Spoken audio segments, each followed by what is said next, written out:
دوسری نصیحت کیا کی؟ یا بنیا، اے میرے پیارے بیٹے. یہ ہے تبلیغ کا طریقہ. وہ رشتہ جو ہے وہ بیان کر رہے ہیں. حالانکہ ایک دفعہ ہی کہنا بہتر تھا کہ اے میرے بیٹے ادھر آ میری بات سن. ہر دفعہ کہتے ہیں یا بنیا. یہی حضور کا طرز انتخاب تھا. طائف میں پتھر پڑے، جبریل آئے، فرشتہ آئے، ملائکہ پہاڑوں کے، کہا اگر آپ حکم دیں اللہ کا سلام لیں. اور اللہ تعالیٰ نے دیکھ لیا جو طائف والوں نے کیا. اگر آپ حکم دیں تو طائف والوں کو 2 پہاڑوں کے درمیان ان کا ختم کر دیا جائے. تو حضور نے کیا فرمایا؟ اللہم اہدی قومی فانہم لا یعلمون. یا اللہ یہ میری قوم ہے، یہ جاہل ہے، یہ مشرک ہیں، لیکن حضور نے ان سے اپنا رشتہ نہیں توڑا. اللہم اہدی قوما فانہم لا یعلمون. یا اللہ یہ میرے اپنے ہیں، میرے رشتہ دار ہیں، یہ نہیں جانتے کہ میں ان کے پاس آب حیات ہو کر آیا ہوں، اور میں جھوٹے جو خدا ہیں لاکھوں ان سے ان کو رشتہ توڑ کر ایک اللہ وحدہ لا شریک کے سے رشتہ جوڑنا چاہتا ہوں، اور یہ میری انہوں نے حالت کی. اللہم اہدی قوما فانہم لا. یا اللہ یہ میری قوم ہے، میرے لوگ ہیں، ان کو ہدایت دے، ان کو ہدایت دے. فرمایا یا بنیا اقم الصلاۃ، اے میرے پیارے بیٹے نماز کو قائم کرتے رہے. تو پتہ چلا گزشتہ شریعتوں میں بھی امتوں میں بھی یہ نماز تھی. حضور کو معراج سے ملنے سے پہلے علماء پڑھاتے ہیں کیونکہ سورۃ مزمل جو ہے یہ مکہ میں نازل ہوئی. اس وقت حضور پہ نماز تہجد جو تھی فرض تھی، 5 نمازوں کے فرض ہونے سے قبل. یا ایھا المزمل قم اللیل الا قلیلا. تو فرمایا کہ یا بنی اقم الصلاۃ، اے میرے بیٹے اللہ کی نماز پڑھنا. وامر بالمعروف، اور جو اللہ تعالیٰ نے تجھے عطا کیا ہے علم نیکی کا، اس کو نیکی کو پھیلانا، نیکی کا پرچار کرنا. ونہا عن المنکر، اور اگر کہیں اللہ کی ناپسندیدہ چیزیں دیکھو معاشرے میں، سوسائٹی میں، تو فرمایا آگے بڑھ کر منع کرنا. اور جب منع کرو گے تو کیا ہوتا ہے؟ وتواصوا بالحق وتواصوا بالصبر. تو لوگ تانے دیں گے، لوگ تمہیں پاگل کہیں گے، لوگ تمہیں دھمکی دیں گے کہ ہمارے گاؤں سے نکل جاؤ، یہ اپنی تبلیغ بند کرو. تو فرمایا کرو وَاصْبِرْ عَلَىٰ مَا أَصَابَكَ. وہ تان و تشنیع کے تیر خواہ زبان سے، کہا کوئی تمہیں آگے بڑھ کر ہاتھ سے مارنا چاہے، خواہ تمہارے اوپر الزامات لگائے، فرمایا عَلَىٰ مَا أَصَابَكَ، جو کچھ بھی لوگوں کی طرف سے تمہیں پہنچے کیا کرنا ہے؟ وَاصْبِرْ، میرے بیٹے صبر کرنا ہے. اِنَّ ذَٰلِکَ مِنْ عَزْمِ الْأُمُورِ. یا اے میرے بیٹے یہ معمولی کام نہیں کہ لوگوں کے وہ گالی دے بدلے دعا دینے والا،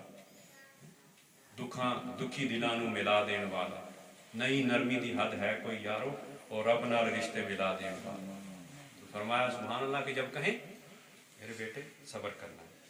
یہ بڑے بڑے بڑے لوگوں کا کام ہے. ذالک من عزم الامور. فرمایا گالی سن کے اور دعا دینا، فرمایا یہ بڑے لوگوں کا عزم، بڑے بڑے لوگوں کا. اور آگے بات کی ولا تصعر خدک. اور اے میرے بیٹے بعض کم حقارت کی وجہ سے کوئی غریب ہو، نوکر ہو، کہتے ہیں ادھر منہ موڑ لیتے ہیں اس کو، یعنی اس کو اتنی اہمیت ہی نہیں دیتے کہ میں اس کی طرف اپنا رخ کر کر اپنی توجہ کر کے اس سے بات کروں. تو فرمایا میرے بیٹے ولا تصعر خدک للناس. یہ نہیں کہا کہ کسی اپنے مسلمان بھائی سے رخ نہ پھیرنا. فرمایا کوئی بھی انسان ہو، اللہ کو مانتا ہو نہ مانتا ہو، فرمایا اللہ کی مخلوق سمجھ کے فرمایا کسی سے بے رخی نہ کرنا، بے رخی نہ کرنا. ولا تمشی فی الارض مرحا. اور اے میرے بیٹے زمین پر اکڑ کر نہیں چلنا. تکبر اللہ تعالیٰ کیوں؟ بقول میاں صاحب نیویں بقول ظہوری صاحب نیویں نو ظہوری پھل لگدا، سچ آکھیا رب دیاں بندیاں نے، ارے وہ ٹان ہمیشہ ٹوٹ جاندے جنہاں نوں غرور آ جاتا. وہ ٹان، سرو کا بوٹا اونچا ہوتا ہے تو نہیں جھکتا، اور جو پھل والے درختوں میں پھول لگتے ہیں جتنے جھکتے ہیں، جتنے جھکے ہوتے ہیں اتنا پھل لگتا ہے. نیویں نو ظہوری پھل لگدا، ارے سچ آکھیا رب دیاں بندیاں نے، وہ ٹان ہمیشہ ٹوٹ جاندے جنہاں نوں غرور آ جاتا. فرمایا کہ بیٹے زمین پر اکڑ کے نہیں چلنا. ان اللہ لا یحب، کیونکہ اللہ تعالیٰ ان کو اپنا محبوب نہیں بناتا.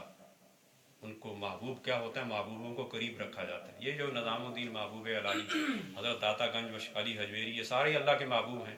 تو کیا فرمایا کہ اللہ ان کو محبوب میرے بیٹے نہیں بناتا. تو محبوب اللہ کے جو بننا چاہتے ہو اللہ کی زمین پہ عاجزی سے چلو، عاجزی سے چلو. عباد الرحمن الذین یمشون علی الارض ہونا. فرمایا رحمان کے بندے وہ ہیں جو اس کی زمین پر عاجزی سے چلتے ہیں. زمین کو احساس ہی نہیں ہوتا کہ کوئی چل رہا ہے، عاجزی کے ساتھ چلتے ہیں. تو جو زمین ولی اللہ کا وہ ہوگا جو زمین کو احساس نہیں ہونے دے گا، تو وہ ولی اللہ کا ولی وہ ہو ہی نہیں سکتا جو لوگوں کے دل دکھائے، جو لوگوں کے درمیان تفریق پیدا کرے، جو اس مسلمان اور کافر کی تمیز رکھے۔ فرمایا نہیں، وہ فرمایا وہ تو زمین پر بھی آہستہ سے چلتے۔ اور پھر آگے بات کی، تیز چلنا چاہیے، آہستہ چلنا چاہیے، دوڑنا چاہیے۔ چلنے کی کیفیت بھی حضرت لقمان علیہ السلام نے اپنے صاحبزادے کو بتائی، وقصد فی مشی کا، میرے بیٹے چلنے میں میانہ روی اختیار کرنا۔ حضور نے فرمایا صلی اللہ علیہ وسلم نے کہ فرمایا وہ بندہ اپنا وقار کھو دیتا ہے جو ہر وقت دوڑے لگاتا پھرتا ہے، جو تیز چلتا ہے۔ حضور نے فرمایا بندہ با وقار نہیں رہتا۔ تو اپنی چال میں بھی جو ہے چلا ایسے جائے کہ پاؤں کی آہٹ محسوس نہ ہو، اور ایسے چلا جائے نہ بہت زیادہ تیز ہو نہ بہت زیادہ آہستہ ہو۔ اور فرمایا اقتصاد، اسی لیے کہتے ہیں اقتصادیات یا اکانومی یا معاشیات کیا ہے کہ لوگوں کی جو ضروریات ہیں اور لوگوں کی جو ان کی ریکوائرمنٹ ہیں، اور آمدنی اور انکم اتنی ہو کہ وسائل بھی حاصل ہوں اور لوگوں کی ضروریات بھی پوری ہوتی رہیں، تو اس کہتے ہیں اقتصادیات کہتے ہیں۔ تو اللہ تعالیٰ فرماتا ہے کہ میں چلنے میں میانہ روی اختیار کرنا میرا بیٹا، انہوں نے کہا حضرت لقمان علیہ السلام نے۔ اور ایک بہت پیاری بات کی، وَغْضُضْ مِنْ صَوْتِكَ، اور فرمایا اپنی آواز کو بھی پست رکھنا۔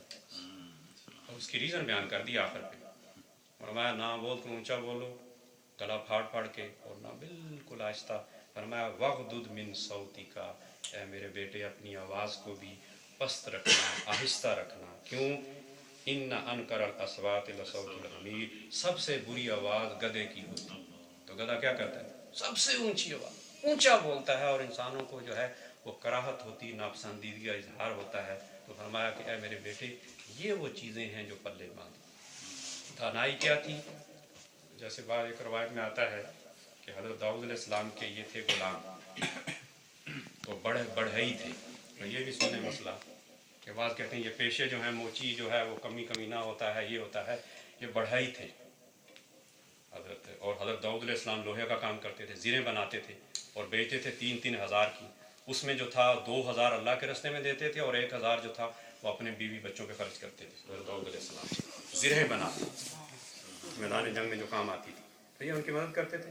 ایک دن بھیجا، فرمایا کہ جاؤ بھائی لقمان، جاؤ بکری ڈھونڈو گا، اور بکری کی اس کے جسم کے اعضاء میں گوشت میں سے بہترین دو چیزیں لے آؤ۔ دانائی چیک کرنا چاہتے تھے، جو اسٹوڈنٹ کو پڑھا دیا جاتا تھا چیک کیا جاتا کہ میں امتحان دیا۔ فرمایا کہ جاؤ بھائی یہ لے کر آؤ۔ تو گئے حضرت لقمان علیہ السلام، بکری کو ذبح کیا اور اس کی زبان اور دل نکال کر دیا۔ فرمایا صاحب بہترین چیزیں۔ کچھ عرصہ گزرا، پھر کہا کہ جاؤ بھائی لقمان اب بکری کو ذبح کرو اور اس کے بدترین جز جو ہیں گوشت کے ٹکڑے وہ لے آؤ۔ انہوں نے وہی زبان اور دل لے کر آ۔ انہوں نے کہا بھائی کیا بات ہے، یہ اچھا بہترین جز کہا تھا وہ لے آئے ہو، بدترین چیزیں کہیں تھی اور نجس اور پلید چیزیں کہیں۔ فرمایا حضرت بات یہ ہے آپ کے سامنے کیا ہے کہ اگر یہی زبان اور انسان کا دل جو ہے زبان سے شکر ادا ہوتا ہو اور دل اس شکر والے کو مانتا ہو، تو فرمایا یہ بہترین چیزیں ہیں۔ اگر دل رب کے ذکر سے غافل ہو اور زبان سے ناشکری ہو، تو فرمایا یہی چیزیں وہ بالے جائیں۔ اور یہی حضور نے اپنے صحابہ کو فرمایا میرے صحابہ تم مجھے 2 چیزوں کی ضمانت دے دو، 2 چیزوں کی۔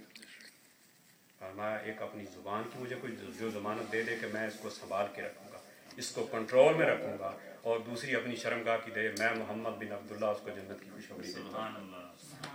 تو دین کیا ہے؟ دین فقط نماز روزے کا نام نہیں ہے۔ دین کے تمام اپنے جسم کے اعضاء کو اللہ اور اس کے رسول کے دین کے سامنے بس اس کو اس کے مطابق کر دینا، یہ ہے دین۔ چال ہو، بولنا ہو، چلنا ہو، اٹھنا ہو، بیٹھنا ہو، تعلق باللہ ہو یا تعلق بالناس ہو یا تعلق بالرسول ہو، اس کو قرآن و سنت کی روشنی میں زندگی کا سفر جاری رکھنا ہے، اور یہی دین ہے۔ اور ساری اگر یہ چیزیں چل بھی رہے ہیں لیکن اگر اخلاص نہیں ہے، اخلاص تو کچھ بھی نہیں ہے۔ اسی لیے کہا مخلصین لہ الدین، اللہ کے دین کے ساتھ اخلاص کی دولت لے لو۔ جب اخلاص آ جائے گا تو ہمیں سب کچھ مل جائے گا۔ اور اللہ کے قرب کو پانے کا 2 طریقہ ہے، ایک تو عبادات کے ذریعے ہے اور ایک اللہ والوں کا قرب حاصل کرنے کے ذریعے ہے۔ لیکن شارٹ کٹ اگر لینا چاہتے ہو تو اگر کوئی اللہ والا مل جائے تو فرمایا اس کی مجلس لے لو، ایک قدم اٹھا کے جب اس کی مجلس میں رکھے گا، اس کی مجلس میں جب تمہاری حیاتی گزر جائے گی، اس کی مریدی میں اس کی چاہت میں شب و روز گزریں گے، اس کی صحبت سے جب فیض یافتہ ہوگے، تو اس کی خانقاہ سے جب تمہارا جنازہ اٹھے گا تو اگلا قدم جو تمہارا اٹھے گا تو وہ جنت میں ہوگا۔ فادخلی فی عبادی وادخلی جنتی. تو اللہ کے